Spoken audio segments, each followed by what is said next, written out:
নবী পাক বলেন, আল মসজিদু বাইতুল্লাহ, মসজিদ হচ্ছে আল্লাহর ঘর।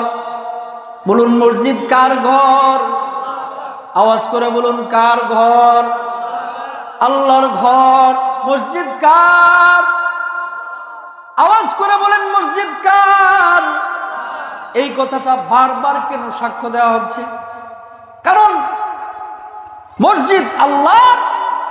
বর্তমান সময়ে সমাজের কিছু সংখ্যক লোক মসজিদকে নিজেদের বাবার সম্পত্তি মনে করে মসজিদকে নিজের মতো করে ব্যবহার করার চেষ্টা করে।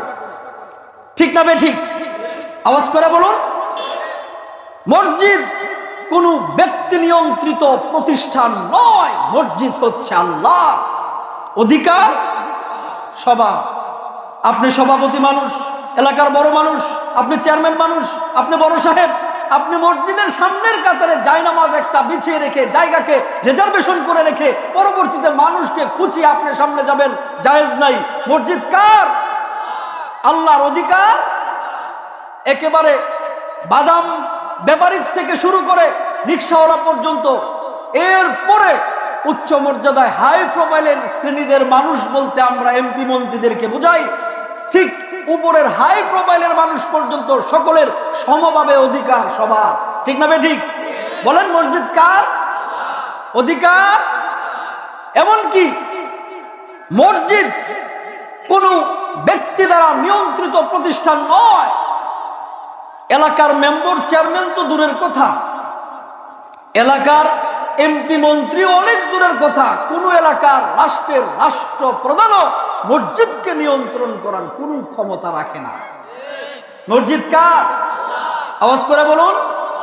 মসজিদ আল্লাহর অধিকার সবার। মসজিদ কার? মসজিদের সামনের কাতারে অনেক সময় আপনারা সম্মানের সাথে, হুজুর আপনি সামনে আসেন, বড় ভাই আপনি সামনে আসেন, না এটা করবেন না। মসজিদের সামনের কাতার কার? আপনার। মসজিদের সামনের কাতার কার? নবী পাক বলেন, মসজিদের সামনের কাতারে কি মর্তবা, কি মর্যাদা আছে, এটা যদি মানুষ জানতো তাহলে আত্রা লেংরা লুলা মানুষটাও হামাগুড়ি দিয়ে মসজিদের সামনের কাতারে দাঁড়িয়ে যাইত। মসজিদ কার? আল্লাহর অধিকার সবার। মসজিদের সামনের কাতার আপনি ছাড়বেন না।